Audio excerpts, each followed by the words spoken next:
rest of you may all know this, but I can't help asking, who are you and where does this music from? Oh, I'm Paul Caswell. I'm a adjustment counselor in the Worcester Public Schools.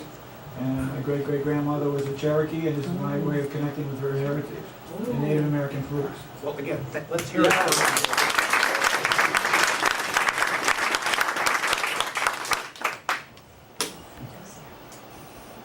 All right, this is the Bill of Rights. This is the original. It's faded, and boy is it faded. It's faded for a couple of reasons that I think. One is that we the people have stopped using it. I've got a copy to give you on the way out so you can get that going again, but we the people have stopped using this. We've stopped paying attention to this astonishing document. We haven't shared it with our children. We haven't shared it with our students.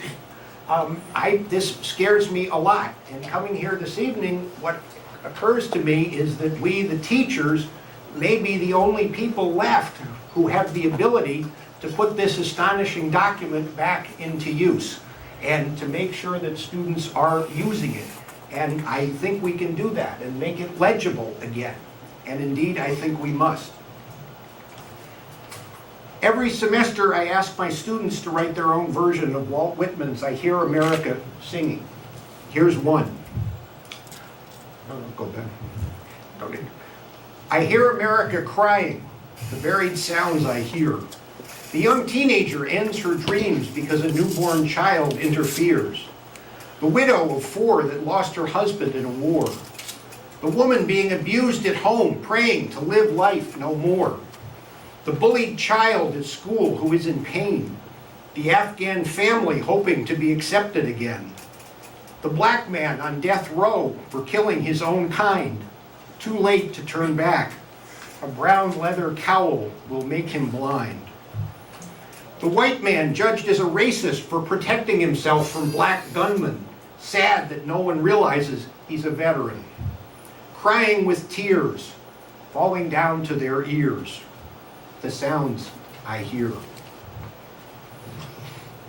Okay, I drove all the way out here for a 5-minute speech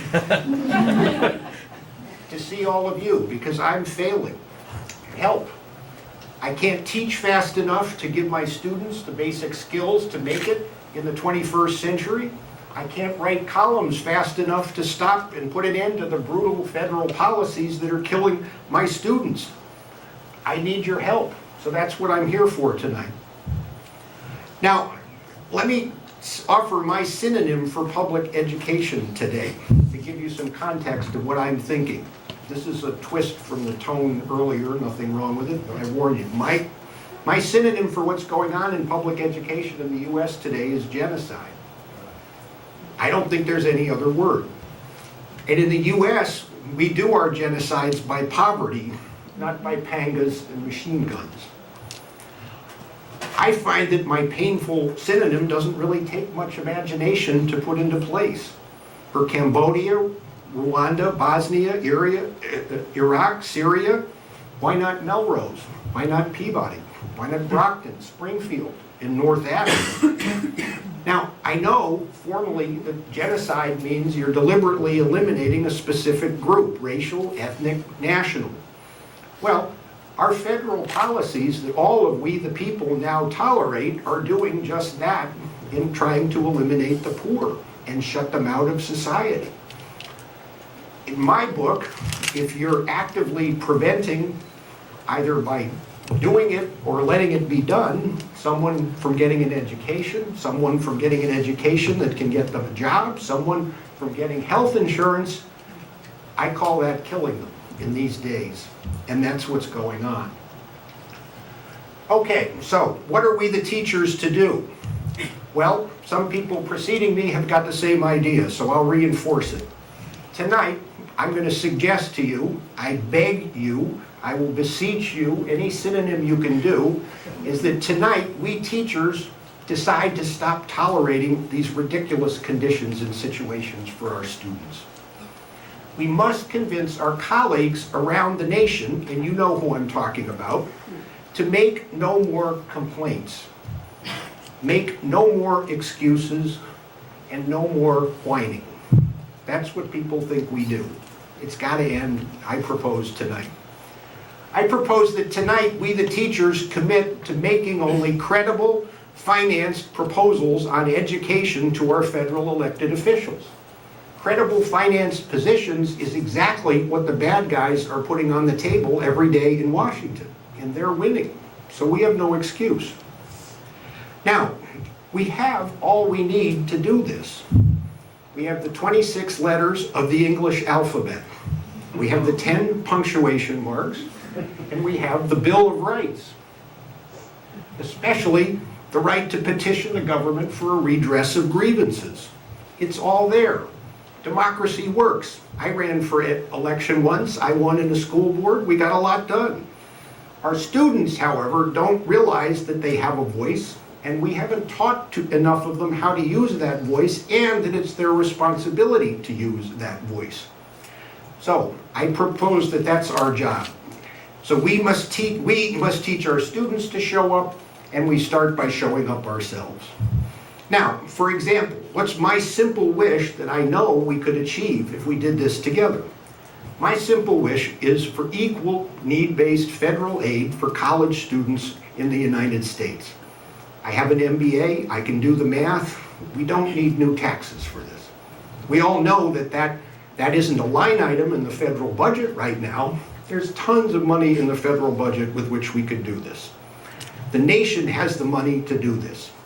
Now, as context, the federal subsidy at Williams College right here, which I attended, for federal subsidy for all the undergraduates at Williams College, not just on financial aid, all of them, depending on what you assume, is between $15,000 and $30,000 per year. My students are lucky to get a $5,500 Pell Grant. Why is that the case? Williams has better lobbyists than we do. They're working harder at it. It's entirely fair and legal. All right, enough grim ideas. First, in the sharing we've heard, first my recommendation, my wish is that you'll steal my Walt Whitman assignment. Please use it. Then imagine this, another image in your mind. January 20th next year, the presidential inauguration. Congress is already sworn in. Imagine that there are millions of versions of I Hear America singing from public school students, from public college students that are bursting out the doors of the office buildings of the Senate and the House of Representatives on each side of the Capitol. This has already happened. I know some of you have seen Ken Burns' national parks. Children, school children, as part of school, wrote Washington to say, let's get the national parks going. But we need to show our students how to demand their education. All right, and if we do this, we're going to lose more than we win, and that's part of what we have to teach our students. One student of mine wrote Rich Freeland, the Commissioner of Higher Ed here in Massachusetts, and invited him to come defend some knuckleheaded proposal he'd made. Freeland sent an unprepared deputy. It was a disaster. Another student invited Governor Patrick to the class to come and explain one of his knuckleheaded ideas. Didn't come. The lesson was that these students in a windowless basement in a community college simply could not believe that these people in power actually read their letters. There was no refuting that. They didn't win, but they were heard. So we're going to lose more often than we win, and I know that. So I'm young and I'm optimistic. And here's why. This spring, I went to graduation at Dartmouth College up in New Hampshire for a student from Bunker Hill who's starting this month to be a high school teacher for at-risk students. As an assignment a few years ago in my class, the student, who's an Iraq veteran and Lakota Sioux, so we've got the rest of America here, wrote John Kerry about the pitiful GI Bill. Well, Senator Kerry showed up in the very next class. Now, 26 letters, 10 punctuation marks, the Bill of Rights. Imagine. Thank you.